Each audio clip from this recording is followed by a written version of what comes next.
I am such an awesome guy. I make so many videos.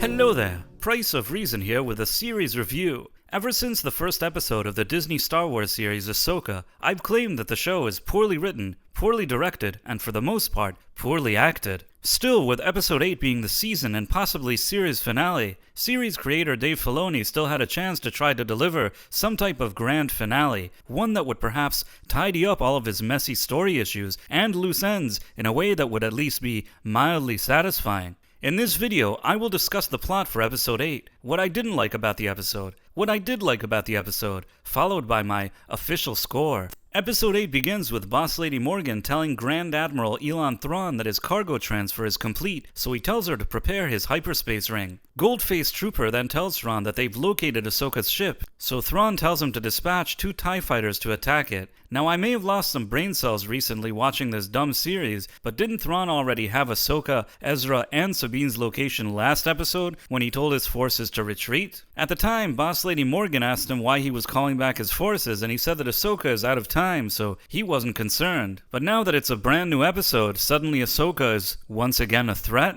And in another strange development, Boss Lady Morgan is now suddenly no longer concerned about Ahsoka, even though last episode, she was the one that was actually concerned about her. So they've both completely switched their position on this for no apparent reason. Thrawn tells Boss Lady Morgan that plenty of Imperial officers have underestimated the Jedi in the past, and this whole interaction baffles me. He's making it seem like this happened 100 years ago, but he just underestimated the Jedi about 5 minutes earlier. Anyhow, Thrawn then tells the Night Sister Witches that he likes working with them, and they in turn tell him that they like Boss Lady Morgan so much that they want to give her a special power-up, but only if she pledges her loyalty and life to them, and of course, she agrees. As a gift, the witches then burn Boss Lady Morgan's face and make her look ugly just like they do. So now, she's not only just a witch, she's an ugly witch. Then they give her the Blade of Talzin, which is a special green sword that looks kind of like a green version of that silly darksaber from Clone Wars, Rebels, and Mandalorian. Thrawn looks very pleased as his 2 TIE fighters leave the hangar.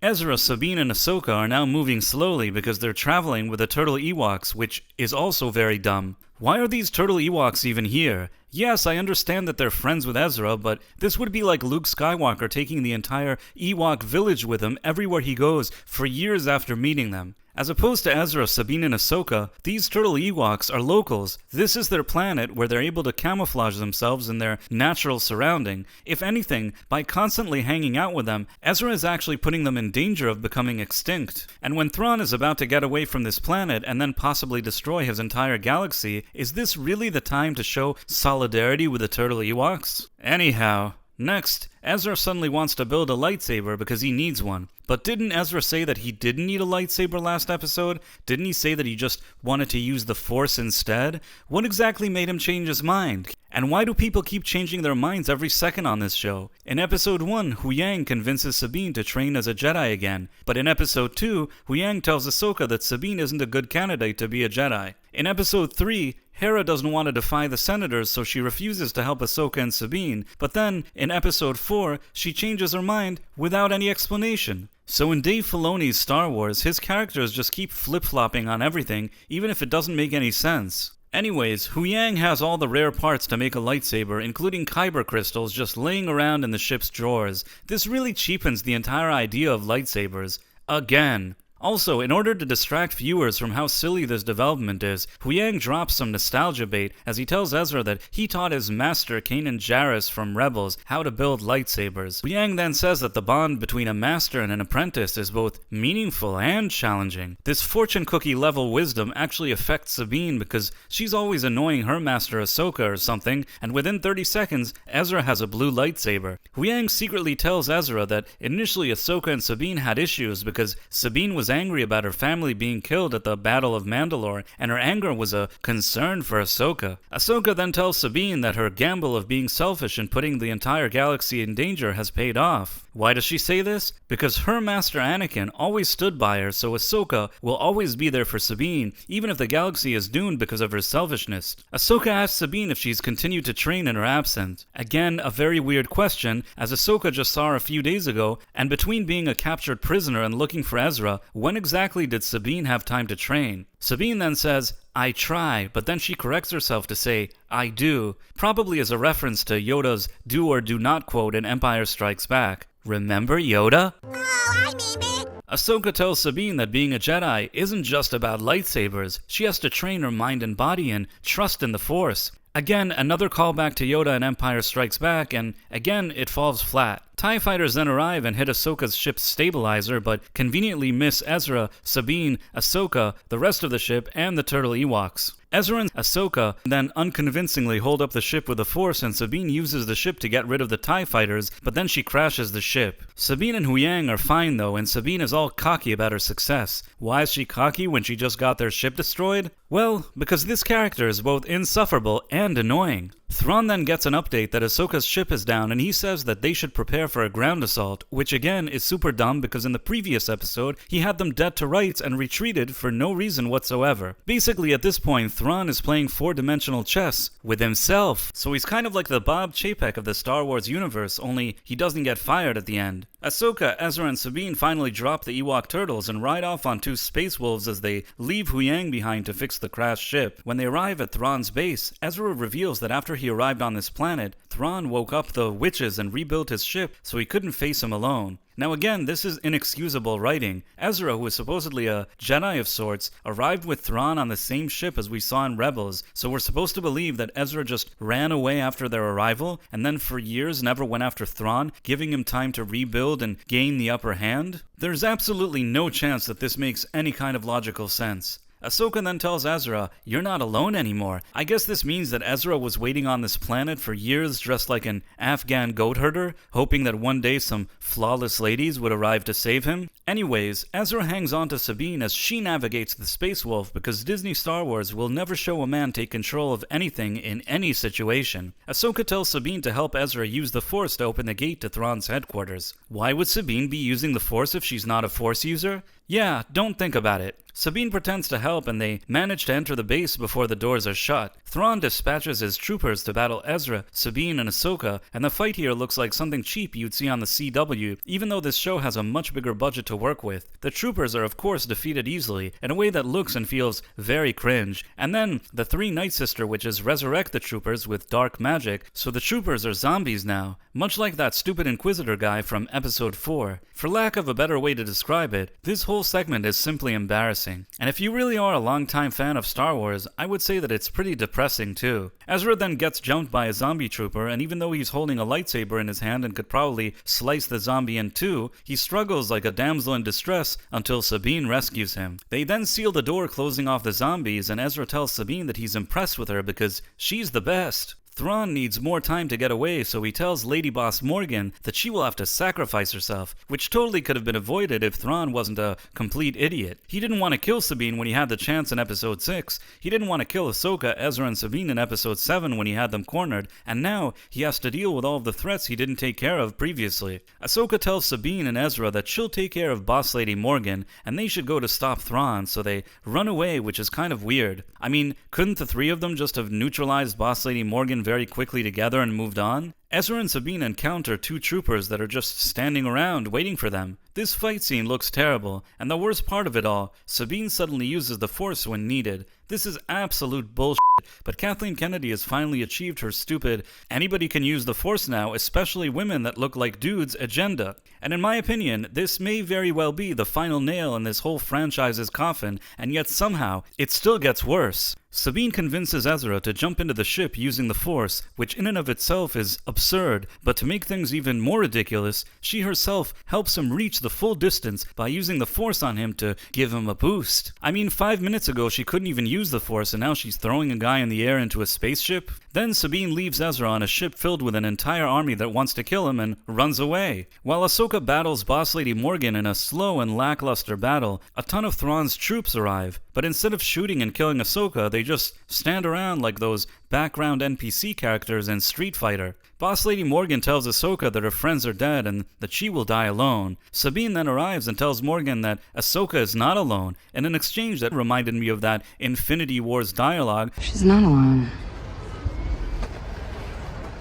but without any build-up or any kind of emotional significance. In another pathetic fight, Sabine battles a ton of troopers herself and bests them all in the most unconvincing way. Ahsoka kills Boss Lady Morgan, and the Night Sisters tell Thrawn that they sense that Boss Lady Morgan is dead. This is a bit odd because they had already left her on that planet to die there anyways, so why do they even care now? Thrawn then says that Boss Lady Morgan did a heck of a job. Ezra takes the uniform of a trooper so that he can disguise himself like in Star Wars A New Hope. Remember Star Wars? Hi, maybe. Thrawn then opens fire on his fortress before his departure with the intention of killing everybody inside. Ahsoka and Sabine seem cornered, so they jump off a cliff, only to reveal that their ship has arrived and that they're standing on it, exactly like Marty McFly in Back to the Future too. It turns out that Hu Yang has delivered big time and fixed the entire crashed ship in 5 minutes, just like they asked him to. And this allows both Sabine and Ahsoka to narrowly escape. A droid tells Thrawn that there's a ship behind them. Thrawn uses his radio to tell Ahsoka that she's a very worthy opponent, but he was able to anticipate her every move because he knew her master. This is absolutely false, as he only succeeded by fluke after a bunch of people sacrificed themselves due to his tactical stupidity. Anyhow, Thrawn gets away into hyperspace and now he's going to destroy their galaxy. Meanwhile, Ahsoka and Sabine are stuck on this planet with the turtle Ewoks. Ahsoka sees a spiritual Morai bird, which would only mean something if you've seen both Clone Wars and Rebels, and even though I'm actually one of the few people that has seen those shows, it even took me a minute to remember what it was. Sith Girl rides a space wolf, sees a community of fancy red sand people, and raises her ignited lightsaber for no apparent reason. Sith Guy is just standing around in what is likely the statues of Mortis and the son of Mortis from Clone Wars, but visually, they just look like a ripoff of the Argonath from Lord of the Rings. Thrawn approaches Dathomir with some precious mystery boxes. Ezra arrives at Hera's headquarters. How did he get away from Thrawn's army in one of Thrawn's shuttles undetected? And how did he land an Imperial ship on Hera's base undetected? Yeah, don't think about any of that at all, because this show is a complete joke. Anyhow, once Hera sees it's Ezra, she's emotional, which is the first time she's ever shown any emotion aside from her typical arrogant face. I bet somebody at Lucasfilm will probably have to get fired for this, because for a second, Hera doesn't seem like a dude anymore. Meanwhile, Ahsoka and Sabine have basically traded places with Ezra. Ahsoka tells Sabine that she's the best, even though they're stranded. And even the otherwise typically arrogant Sabine questions this because Thrawn got away. Anyhow, it turns out that a de-aged CGI Anakin Force Ghost is looking at them, and this is where the season, and hopefully series, ends. Let's start with what I didn't like about this episode. Number 1, the writing. Every character in this show has been completely mishandled and very poorly written in all the previous episodes, but especially this one. Ahsoka starts the series off miserable and drowsy and ends up pretty much in the same place, only wearing white clothing after her discount Gandalf the White moment in episode 5. Sabine starts the series off as an arrogant and selfish young woman. By the end of the season, she's still an arrogant young woman, but now she looks like an annoying little boy. Yes, I know she's supposed to be a Jedi now, but nothing she's done on this show made the viewers feel like she's earned it. Hera starts the series off as an arrogant general that gets pushed around by some bureaucrats while also putting billions of lives at risk, and she doesn't really seem much different by the end of it. For the first 7 episodes, Sith Guy is used like a J.J. Abrams-style mystery box character, and of course in the final episode, there's absolutely no resolution to his story. He never reveals what his intentions are, and now that actor Ray Stevenson has unexpectedly passed away, I don't assume we will ever know this character and what motivates him. We know as little about him now as we did in episode 1. This is really a shame because as what ended up being his final role, an actor of Ray Stevenson's caliber was worthy of so much more. Ezra is a bum and never truly steps up and acts like a man. The only change his character goes through is basically geographical. Thrawn is supposed to be this brilliant general, but every time we see him, he acts like a buffoon, and only by sheer luck and other people's incompetence, he somehow gets away. Boss Lady Morgan is a witch at the beginning of the series, and she remains a witch. The only true character development she has on this show is that she dies. As far as the overall story goes, at the end of the day, what is this series even about? Because nothing here matters story-wise. It's just a whole bunch of nothing spread out over 8 episodes of poorly written television. Number 2, the acting. The Ahsoka, Sabine, and Ezra characters all exhibit very poor acting during this episode, much like in this entire series, while at least I've seen Rosario Dawson in enough other movies and shows to say that she usually does know how to act. On this show, she seems completely lost, which is unfortunate. The Sabine and Ezra actors are much less known, so I only have this show to go by, and they both give very poor performances. again. Every scene with them feels very cringe. The Boss Lady Morgan actress makes more of an effort in this episode, but she still overacts in every scene she's in. Perhaps the only somewhat decent actor this time is Lars Mikkelsen, who plays Thrawn, but even he seems like he's just collecting a paycheck here. Number 3, the choreography. The fighting has been mostly bad in every episode until now, but this time it's more noticeable because it's on a larger scale. Especially bad is anything lightsaber related, and I think that the action scenes here have to be a franchise low.